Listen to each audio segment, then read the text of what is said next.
The Moon Bog by H.P. Lovecraft. Somewhere, to what remote and fearsome region I know not, Dennis Barry has gone.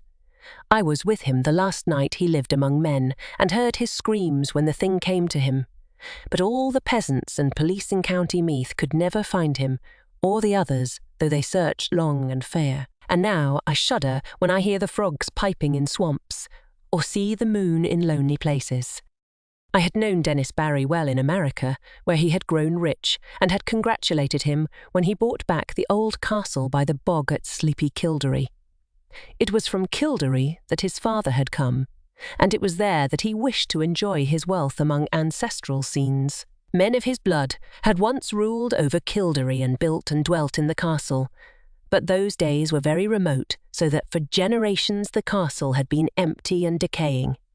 After he went to Ireland, Barry wrote me often, and told me how under his care the grey castle was rising tower by tower to its ancient splendour, how the ivy was climbing slowly over the restored walls as it had climbed so many centuries ago, and how the peasants blessed him for bringing back the old days with his gold from over the sea. But in time there came troubles, and the peasants ceased to bless him and fled away instead as from a doom.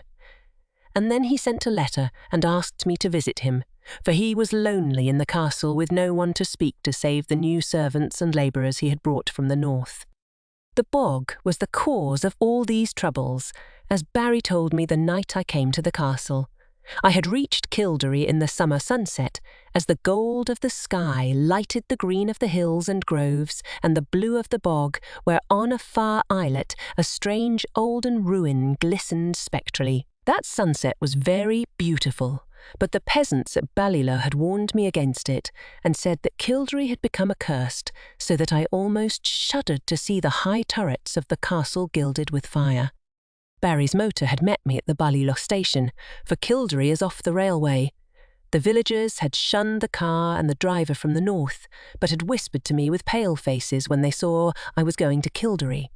And that night, after our reunion, Barry told me why. The peasants had gone from Kildery because Dennis Barry was to drain the great bog. For all his love of Ireland, America had not left him untouched, and he hated the beautiful wasted space where peat might be cut and land opened up. The legends and superstitions of Kildery did not move him, and he laughed when the peasants first refused to help, and then cursed him and went away to Ballylough with their few belongings as they saw his determination. In their place he sent for labourers from the north, and when the servants left he replaced them likewise. But it was lonely amongst strangers, so Barry had asked me to come. When I heard the fears which had driven the people from Kildery, I laughed as loudly as my friend had laughed, for these fears were of the vaguest, wildest, and most absurd character. They had to do with some preposterous legend of the bog, and of a grim guardian spirit that dwelt in the strange olden ruin on the far islet I had seen in the sunset. There were tales of dancing lights in the dark of the moon, and of chill winds when the night was warm, of wraiths in white hovering over the waters, and of an imagined city of stone deep down below the swampy surface.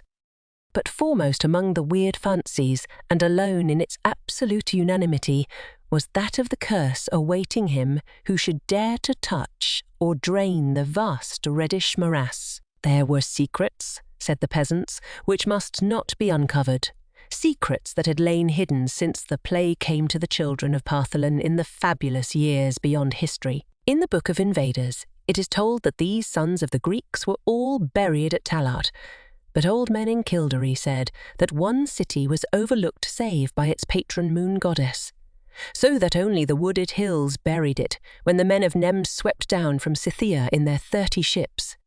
Such were the idle tales which had made the villagers leave Kildery, and when I heard them I did not wonder that Dennis Barry had refused to listen. He had, however, a great interest in antiquities, and proposed to explore the bog thoroughly when it was drained. The white ruins on the islet he had often visited, but though their age was plainly great, and their contour very little like that of most ruins in Ireland, they were too dilapidated to tell the days of their glory. Now the work of drainage was ready to begin, and the labourers from the north were soon to strip the forbidden bog of its green moss and red heather, and kill the tiny shell-paved streamlets and quiet blue pools fringed with rushes. After Barry had told me these things, I was very drowsy, for the travels of the day had been wearying and my host had talked late into the night. A manservant shooed me to my room, which was in a remote tower overlooking the village and the plain at the edge of the bog, and the bog itself, so that I could see from my windows in the moonlight the silent roofs from which the peasants had fled and which now sheltered the labourers from the north, and too, the parish church with its antique spire, and far out across the brooding bog, the remote olden ruin on the islet gleaming white and spectral. Just as I dropped to sleep, I fancied I heard faint sounds from the distance, sounds that were wild and half musical and stirred me with a weird excitement which coloured my dreams. But when I awaked next morning, I felt it had all been a dream, for the visions I had seen were more wonderful than any sound of wild pipes in the night. Influenced by the legends that Barry had related, my mind had in slumber hovered around a stately city in a green valley where marble streets and statues, villas and temples, carvings and inscriptions, all spoke in certain tones the glory that was Greece. When I told this dream to Barry, we both laughed, but I laughed the louder because he was perplexed about his labourers from the north. For the 6th time they had all overslept, waking very slowly and dazedly, and acting as if they had not rested, although they were known to have gone early to bed the night before. That morning and afternoon I wandered alone through the sun-gilded village and talked now and then with idle labourers, for Barry was busy with the final plans for beginning his work of drainage. The labourers were not as happy as they might have been, for most of them seemed uneasy over some dream which they had had, yet which they tried in vain to remember. I told them of my dream, but they were not interested till I spoke of the weird sounds I thought I had heard. Then they looked oddly at me and said that they seemed to remember weird sounds too. In the evening, Barry dined with me and announced that he would begin the drainage in 2 days. I was glad, for although I disliked to see the moss and the heather and the little streams and lakes depart, I had a growing wish to discern the ancient secrets the deep matted peat might hide. And that night my dreams of piping flutes and marble peristyles came to a sudden and disquieting end. For upon the city in the valley I saw a pestilence descend, and then a frightful avalanche of wooded slopes that covered the dead bodies in the streets and left unburied only the temple of Artemis on the high peak, where the aged moon-priestess Procles lay cold and silent with a crown of ivory on her silver head. I have said that I awaked suddenly and in alarm. For some time I could not tell whether I was waking or sleeping, for the sound of flute still rang shrilly in my ears. But when I saw on the floor the icy moonbeams and the outlines of a latticed Gothic window, I decided I must be awake and in the castle at Kildery. Then I heard a clock from some remote landing below strike the hour of 2, and I knew I was awake. Yet still there came that monotonous piping from afar, wild, weird airs that made me think of some dance of fauns on distant Maenalis. It would not let me sleep, and in impatience I sprang up and paced the floor. Only by chance did I go to the north window and look out upon the silent village and the plain at the edge of the bog. I had no wish to gaze abroad, for I wanted to sleep, but the flutes tormented me, and I had to do or see something. How could I have suspected the thing I was to behold? There, in the moonlight that flooded the spacious plain, was a spectacle which no mortal, having seen it, could ever forget. To the sound of reedy pipes that echoed over the bog there, glided silently and eerily a mixed throng of swaying figures, reeling through such a revel as the Sicilians may have danced to Demeter in the old days under the harvest moon beside the Cyane. The wide plain, the golden moonlight, the shadowy moving forms, and above all the shrill monotonous piping, produced an effect which almost paralysed me. Yet I noted amidst my fear that half of these tireless, mechanical dancers were the labourers whom I had thought asleep, whilst the other half were strange airy beings in white, half indeterminate in nature, but suggesting pale wistful naiads from the haunted fountains of the bog. I do not know how long I gazed at this sight from the lonely turret window before I dropped suddenly in a dreamless swoon, out of which the high sun of morning aroused me. My first impulse on awaking was to communicate all my fears and observations to Dennis Barry. But as I saw the sunlight glowing through the latticed east window, I became sure that there was no reality in what I thought I had seen. I am given to strange phantasms, yet am never weak enough to believe in them. So on this occasion contented myself with questioning the labourers, who slept very late and recalled nothing of the previous night, save misty dreams of shrill sounds. This matter of the spectral piping harassed me greatly, and I wondered if the crickets of autumn had come before their time to vex the night and haunt the visions of men. Later in the day I watched Barry in the library poring over his plans for the great work, which was to begin on the morrow, and for the first time felt a touch of the same kind of fear that had driven the peasants away. For some unknown reason I dreaded the thought of disturbing the ancient bog and its sunless secrets, and pictured terrible sights lying black under the unmeasured depth of age-old peat. That these secrets should be brought to light seemed injudicious, and I began to wish for an excuse to leave the castle and the village. I went so far as to talk casually to Barry on the subject, but did not dare continue after he gave his resounding laugh. So I was silent when the sun set fulgently over the far hills, and Kildery blazed all red and gold in a flame that seemed a portent. Whether the events of that night were of reality or illusion, I shall never ascertain. Certainly, they transcend anything we dream of in nature and the universe. Yet in no normal fashion can I explain those disappearances which were known to all men after it was over. I retired early and full of dread, and for a long time could not sleep in the uncanny silence of the tower. It was very dark, for although the sky was clear, the moon was now well in the wane, and would not rise till the small hours. I thought as I lay there of Dennis Barry, and of what would befall that bog when the day came, and found myself almost frantic with an impulse to rush out into the night, take Barry's car, and drive madly to Ballylough out of the menaced lands. But before my fears could crystallize into action, I had fallen asleep, and gazed in dreams upon the city in the valley, cold and dead under a shroud of hideous shadow. Probably it was the shrill piping that awaked me, yet that piping was not what I noticed first when I opened my eyes. I was lying with my back to the east window, overlooking the bog, where the waning moon would rise, and therefore expected to see light cast on the opposite wall before me. But I had not looked for such a sight as now appeared. Light indeed glowed on the panels ahead, but it was not any light that the moon gives. Terrible and piercing was the shaft of ruddy refulgence that streamed through the Gothic window, and the whole chamber was brilliant with a splendour intense and unearthly. My immediate actions were peculiar for such a situation, but it is only in tales that a man does the dramatic and foreseen thing. Instead of looking out across the bog toward the source of the new light, I kept my eyes from the window in panic fear, and clumsily drew on my clothing with some dazed idea of escape. I remember seizing my revolver and hat, but before it was over, I had lost them both without firing, the one or donning the other. After a time, the fascination of the red radiance overcame my fright, and I crept to the east window and looked out whilst the maddening, incessant piping whined and reverberated through the castle and over all the village.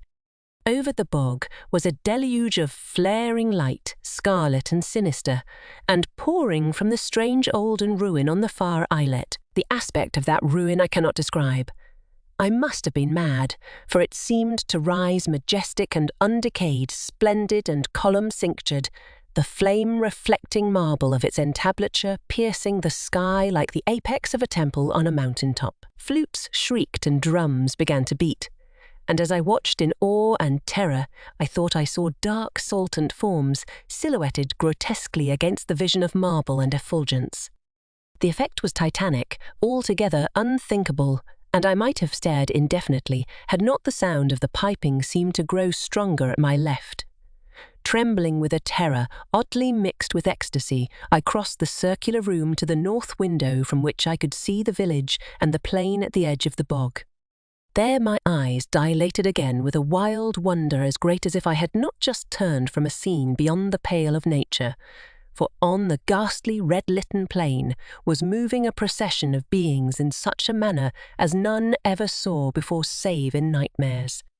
Half gliding, half floating in the air, the white-clad bog wraiths were slowly retreating toward the still waters and the island ruin in fantastic formations suggesting some ancient and solemn ceremonial dance. Their waving, translucent arms, guided by the detestable piping of those unseen flutes, beckoned in uncanny rhythm to a throng of lurching labourers who followed dog-like with blind, brainless, floundering steps as if dragged by a clumsy but resistless daemon will. As the naiads neared the bog, without altering their course, a new line of stumbling stragglers zigzagged drunkenly out of the castle from some door far below my window, groped sightlessly across the courtyard and through the intervening bit of village, and joined the floundering column of labourers on the plain. Despite their distance below me, I at once knew they were the servants brought from the north, for I recognised the ugly and unwieldy form of the cook, whose very absurdness had now become unutterably tragic. The flutes piped horribly, and again I heard the beating of the drums from the direction of the island ruin. Then, silently and gracefully, the naiads reached the water and melted one by one into the ancient bog, while the line of followers, never checking their speed, splashed awkwardly after them and vanished amidst a tiny vortex of unwholesome bubbles which I could barely see in the scarlet light. And as the last pathetic straggler, the fat cook, sank heavily out of sight in that sullen pool, the flutes and the drums grew silent, and the blinding red rays from the ruins snapped instantaneously out, leaving the village of Doom lone and desolate in the wan beams of a new risen moon. My condition was now one of indescribable chaos. Not knowing whether I was mad or sane, sleeping or waking, I was saved only by a merciful numbness. I believe I did ridiculous things such as offering prayers to Artemis, Latona, Demeter, Persephone, and Pluton. All that I recalled of a classic youth came to my lips as the horrors of the situation roused my deepest superstitions. I felt that I had witnessed the death of a whole village and knew I was alone in the castle with Dennis Barry, whose boldness had brought down a doom. As I thought of him, new terrors convulsed me, and I fell to the floor, not fainting, but physically helpless. Then I felt the icy blast from the east window where the moon had risen and began to hear the shrieks in the castle far below me. Soon those shrieks had attained a magnitude and quality which cannot be written of, and which make me faint as I think of them. All I can say is that they came from something I had known as a friend. At some time during this shocking period, the cold wind and the screaming must have roused me, for my next impression is of racing madly through inky rooms and corridors and out across the courtyard into the hideous night. They found me at dawn wandering mindless near Ballylow, but what unhinged me utterly was not any of the horrors I had seen or heard before. What I muttered about as I came slowly out of the shadows was a pair of fantastic incidents which occurred in my flight. Incidents of no significance, yet which haunt me unceasingly when I am alone in certain marshy places or in the moonlight. As I fled from that accursed castle along the bog's edge, I heard a new sound, common, yet unlike any I had heard before at Kildery.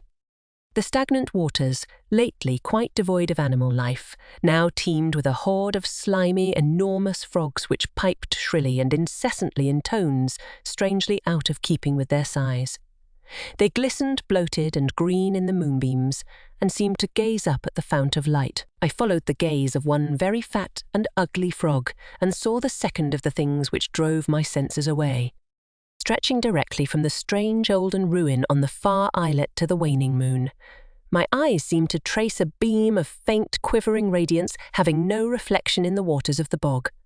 And upward along that pallid path my fevered fancy pictured a thin shadow slowly writhing, a vague, contorted shadow struggling as if drawn by unseen daemons. Crazed as I was, I saw in that awful shadow a monstrous resemblance, a nauseous, unbelievable caricature, a blasphemous effigy of him who had been Dennis Barry.